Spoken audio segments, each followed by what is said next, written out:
Okay, so I was asked and inspired to start podcasting again by some personal friends of mine in the wake of the results of the presidential election of 2024 in the USA, which is a crazy time, dude. It's a crazy time to be alive. I gotta tell you, what is happening? I'm not entirely surprised, but I am disappointed. As an American living in Europe, I live in the Netherlands, also known as Holland. People have been asking me for the past month or two, do you think it's possible that Trump wins the election? And I have to answer, of course it's possible. It is possible. I'm hoping it doesn't happen, but it is possible. And a lot of Europeans are just absolutely gobsmacked about how people can vote for him. I think they were just gobsmacked the first time he was president and things started unfolding and he just started saying crazy shit on television, because he just says shit that's not even true. And then he's like, no, this is the truth. This is the fact. And I'm the best at it. And nobody will ever tell you that I'm not. And nobody's ever seen a more truthful person in your life. And he just says the most insane things. And I think at first when Trump, got on the news and kind of got on Europeans' radar for this, they were just like, how weird that he became president, that he is president right now. Like, who is this guy, And then now that he's been elected the second time, I think they're just like, what the fuck?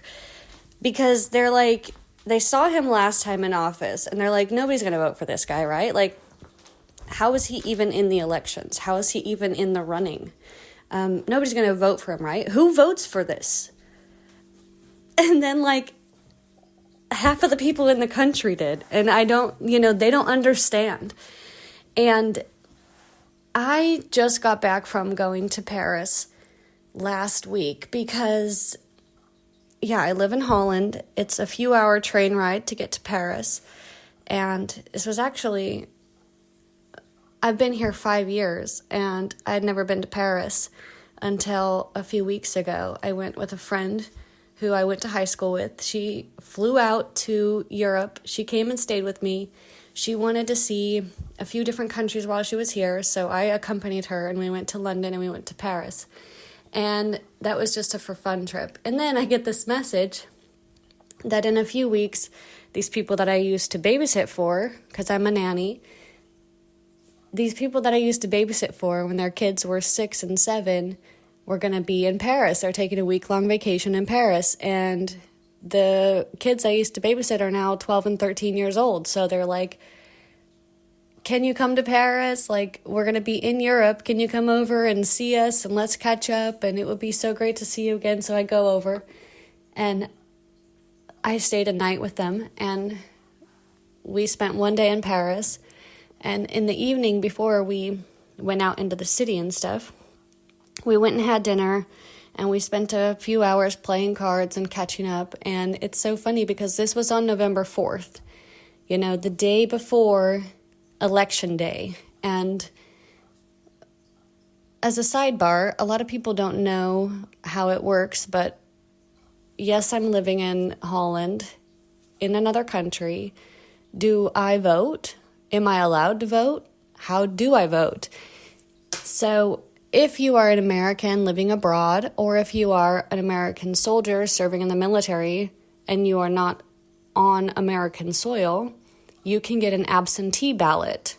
So all you do is you register a little bit early and you use your permanent U.S. address. I grew up in Oregon, and a lot of my family's in Oregon. A lot of them are also in Idaho, so I could register in Idaho. But I grew up in Oregon and spent my whole life living in Oregon, so I actually don't use my family's address, but I use a close friend's address. I have one bank card still in the States, and I have a storage facility for some of my keepsakes and stuff, some of my grandparents' furniture, and just things that I want to keep in the States.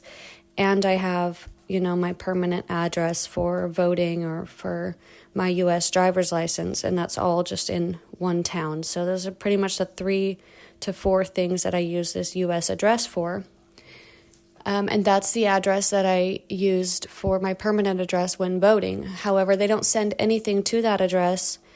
It's just so you can register in the state of Oregon or in the state of Idaho or in the state of wherever you're at. It's going to be counted in that county. So I registered a month or 2 ago. I registered in October, perhaps September. I mean, obviously I knew the elections were coming because they run the campaign from like the start of the year, and then they have the presidential debate and the vice presidential debate.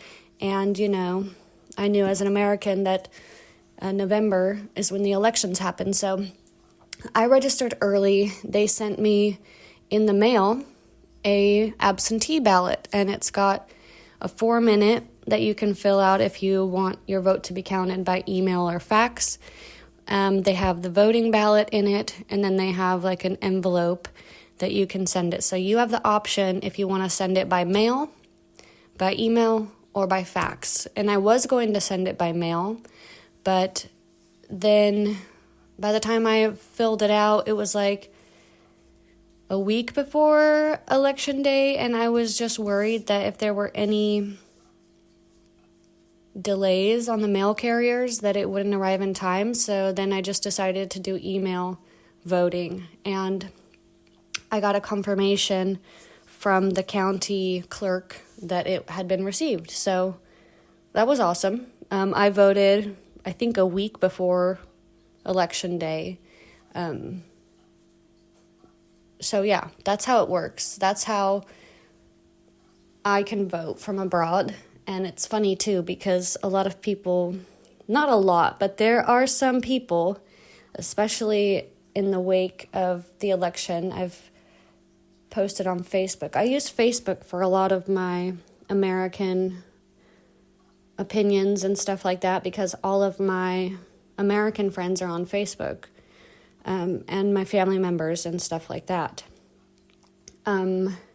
So I was commenting on some post about how Kamala is not qualified, and it was funny because my cousin posted a comment like, Kamala's not qualified? She's the only one with an actual qualification, whereas Donald Trump is just like a reality television guy and a schlump, And I reacted to her comment like 1000% this. Like, she actually has experience, decades of experience, and he's just like a businessman who like abuses women and spends money in his free time. Like, he doesn't have any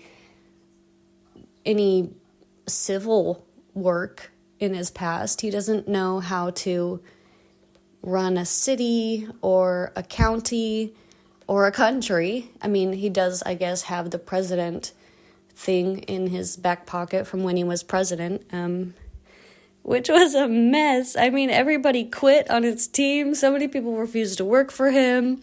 I cannot believe he's president. That's just so crazy. It just affirms my belief that America and American politics is basically a reality television show for the rest of the world. Like, we just watch it and we're just like, this can't be real, right? This is staged. Like, this is dramatized, but it's real. It's just a reality television show. That's all we are to the rest of the world. They just watch it and they're like so entertained and their jaws on the floor and they're just like, what the fuck am I watching? But I digress.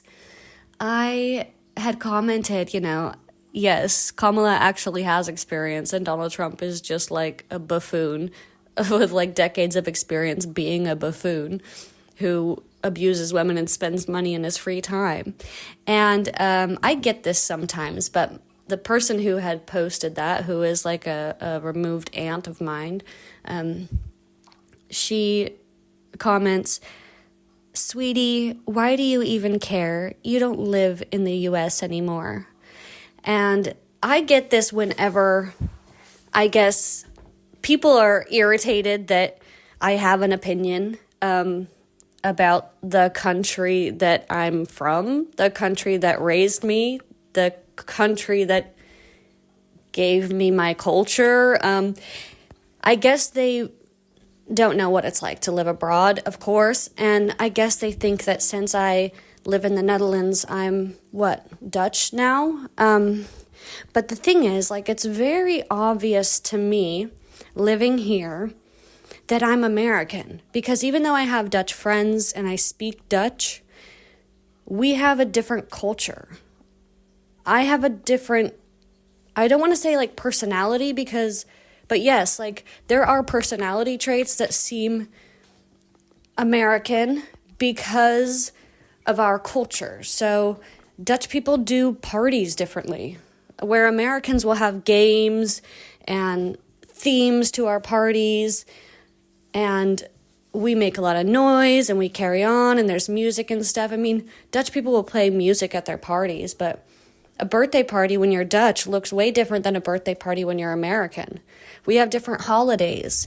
We have different things that our culture finds important that you don't think about when you're American because it's just part of our culture that is in the background all the time. My Dutch friends have a different experience growing up than I do. It's very clear to me and all my friends, even though I live here, that I'm American.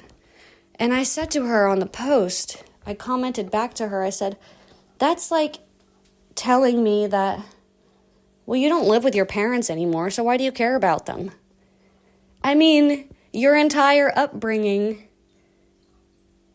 all of your experiences have your parents in them, and that colored the way that you saw the world. And yeah, in later years, you looked back on that, and there's some that you might disagree with, and you get a clearer picture of that as you form your own opinions as an adult. But just because I don't live with my parents anymore doesn't mean I don't give a fuck about them. I don't give a shit about them, you know? How can you say to me, why do you care about America? You don't live here anymore. Because I'm American. Just because I speak 3 languages and live abroad currently doesn't mean I'm not American. Just because I'm a socialist and I don't believe in capitalism and I don't think that the current political structure in the United States is sustainable doesn't mean I'm not American. You can't make me not American because, bitch, I grew up there. I was born on American soil. I lived on American soil until I was 26 years old. That's 26 years of being in America and 4 years of not being in America. You can't erase that from my history. And I'm telling you, it is obvious when I sit down and have a few beers with people from different cultures and backgrounds that I'm American. My history, my culture, our holidays, my societal, what we deal with in America as far as police brutality or politics or opinions of different people or, sexist structures, the family structure, daily life. That's my background. That's my culture. That's in my formative years. I'm American, bitch. What else can I say? How dare you say, why do you care? You don't live here anymore. Anyway, I digress. People love to pull that out when they want me to shut up and stop telling my opinion. But nobody's ever been able to make me do that, so fuck you. I digress. I was talking about the family that I used to babysit for who came to Paris. And that first night when we got dinner and we spent a few hours catching up and playing card games on November 4th, the day before the election, they're like, so who did you vote for? Or who do you want to win the elections? And I'm like, I didn't even hesitate. I'm just like, Kamala, of course. Because for me, and I think for a lot of other people, at least I know there's one other, European family that I babysit for, and they lived for a while in Chicago, so they have American friends, and both of their daughters were actually born in the States, so they're citizens. America is one of the only places that if you're born there, no matter if your parents are just living abroad for a while in that country, you know, if your parents aren't citizens, but you're born there, you're a citizen. So both of their daughters are American citizens and Dutch citizens. They're two American citizens who don't speak English. So I'm working with them on that. I sometimes tell them, we celebrate Halloween together. Like I've taught the girls certain like traditions, and I just said to them recently, I'm going to start trying to speak more English with them, because we mustn't forget they're half American, you know. They have American heritage, you know. So if they have that passport and they're ever going to spend time in the States in the future, I do want them to have like a piece of that culture.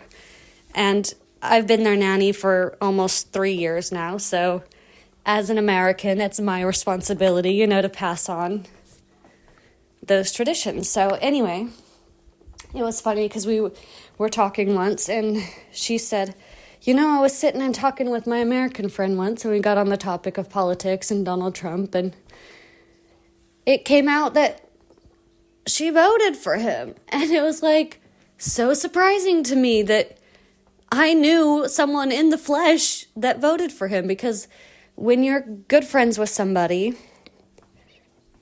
I guess you just assume to some degree that they have the same political views as you. Unless you've had conversations to the contrary, you just kind of assume like they think similar to me because we got on so well. We have similar values, you think, you know?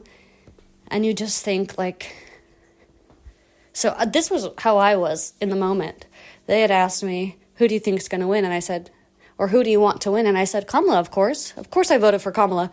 And they were just like kind of silent. And they're like, oh, yeah, we don't like her. I'm like, oh, my God. And I was like, did you guys vote for Trump? And then, you know, we went on for like hours after that. And not in an argumentative or fighting way, of course. They didn't sway me, in my opinion, but it was very much more them speaking about their opinions than it going back and forth, because they just started going off about, I saw this on the news, and, you know, Kamala's this and that, and she knows this person is associated with them, but the mom at one point had said, I just know that my stocks did better when Trump was in office, so, and I'm just like, the cringe is real. But that's the thing about people who voted for Trump, and this is the thing about a lot of Americans, because currently this is just the thing. I don't know if this has been always, because I haven't been in America for always. I'm only 30 years old, so I don't know how it was in the 70s, you know.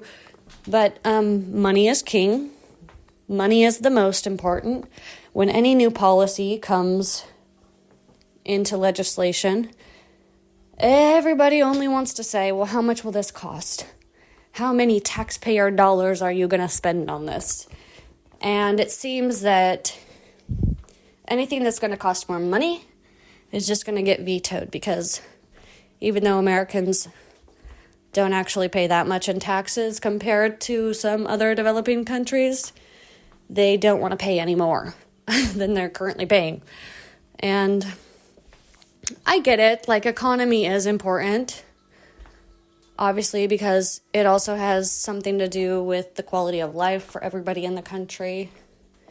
If the economy is doing really poorly, families are doing really poorly, and citizens are doing really poorly. However, like, tax the billionaires, eat the rich, you know what I mean? Up the taxes, bro. Use the money for the good of the country, because here's the thing, like, economy is important, but humanity is just more important. So as long as we're working to get less drugs on the street, and as long as we're working to help more homeless people so we don't have people sleeping in tents on the street, as long as we're working on making our communities more beautiful, more healthy, more sustainable, and more self-sufficient, the cost is worth, the price is worth the payoff. So yeah, government spending, I'm all for it. Government spending on the military budget, I think we've got enough in that area and we could cut back quite a bit, especially since we're not in a time of war. Fund the arts, fund the educational system, subsidize university, because if people can afford to go to university, they will get good paying jobs and they will pay taxes because they'll be in a higher tax bracket. Those taxes will help us continue to build a healthy, clean, sustainable America, You know what I mean? I hate the argument that, Trump is going to make things more affordable. But at what cost? So you're going to be able to get gas for $1 a gallon? Gas shouldn't be $1 a gallon. It's costs more to make it than that. And everyone who's working to process it and to drill it and to sell it needs to get paid a comfortable living wage. So yeah, sucks that gas is expensive, but let's build trains. Why don't we have trains in the U.S.? Why don't we? It's crazy because, growing up in a place like Oregon and Idaho, you gotta drive for an hour, 2 hours, 3 hours to get to the next town. That's a lot of money and fuel. So I completely understand why it's important for people, because here's the thing. Look, dude, you can't afford to go anywhere if gas is too high. And it's like not being able to afford to eat. When working class and lower class Americans have to pay for fuel to do basic things in life, like go to school, go to work, go to the grocery store, and it breaks the bank, it means you're cut off from going to school, going to work, and going to the grocery store. Which is a real tragedy. If we had trains and trams and buses and a network of public transportation, we could transport 50 people into work at a time, 200 people to the next town over at a time. And you can charge $10 to $20 for that ticket. The person riding the train is still paying less than they would for fuel. Traffic on the streets is way less. So you have this phenomenon where highways to get into those bigger cities continually need to be expanded and expanded. You got 5 and 6 lane highways because more and more cars are on the road. And their solution to this is to just add another lane. It's too much traffic, we'll just add another lane. That's why California is just highways, 5, 6, 7 lane highways. That's all it is. And you stand in traffic, bumper to bumper, for hours to go 3 miles. If we had a bus, you can get rid of 50 cars. Because if every car has one person in it, and you put 50 people in one bus, traffic is suddenly a lot more cleared up.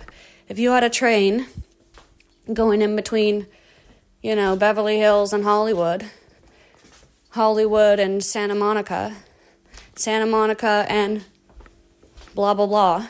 You know, if you had ones that go in between towns, you can get 200 people off of the highway at a time. Furthermore, like where I grew up in Oregon, you know, we've got like smaller towns that are still an hour away. To get to Baker City is an hour. To get to Pendleton is 2 hours. To get to Portland is 8 hours. So for an 8-hour journey, on the train it could be done in 5 or 4 hours. And even if I paid $40 or $50 for that train ticket, I'm still saving money on gas. So what I mean is, like, if the transportation companies were to build this, it would be big cost up front. But even if you charge $40 or $50 a ticket, times that by 200 or 300, you're making thousands for each trip to Portland and back. Everyone on that train is saving money. The train companies are making money. The roads are more clear and more safe, because that's a long trip. An 8-hour drive in the car for one person driving, you're going to get fatigued. You're going to get tired. You're going to pay less attention after hour 3 or 4 because you're bored. There's also young people on the roads who don't have experience driving. There's also old people on the roads who are past the point of driving. But driving in America is absolutely essential. So I understand why gas prices is a huge topic. I'd be curious what our deaths on the road are. I mean, probably just absolutely astronomical. Because the other thing is, people like to go out and have a good time. And there's no way to get home unless you have a taxi. Dude, some small towns don't even have taxis. So you have to have a friend pick you up or drive yourself. Those are literally the only two options. You know what I mean?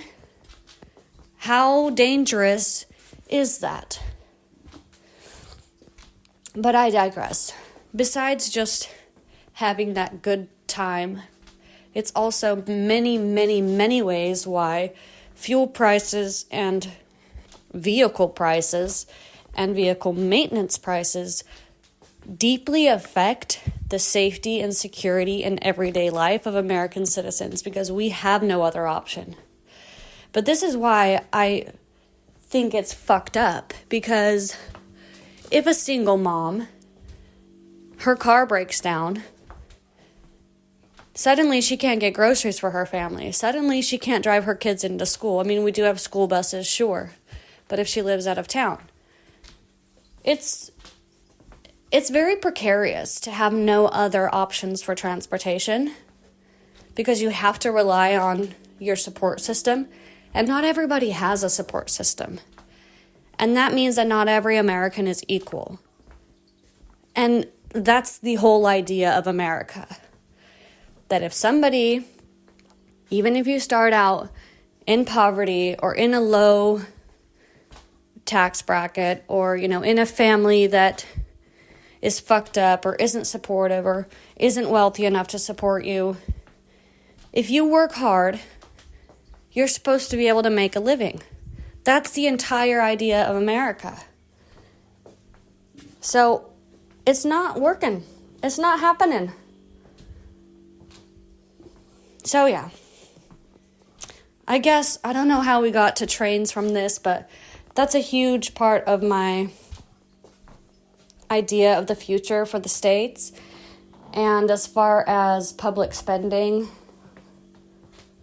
and capitalism, that's why I voted for Kamala, because Donald Trump is just the poster boy for capitalism and billionaires. And yeah, Kamala's rich as well. I just, as a socialist, I want actually just so many changes in the states. I want a better life for everyday people. I want equality. I want the rich and the poor to be able to have the same opportunities. And yeah, that, I guess, is a wrap on this episode. Thanks for listening, and thanks to Cheyanne and to Laura for encouraging that I start podcasting again. I hope you enjoyed this episode, and I'll see you on the next one. Bye.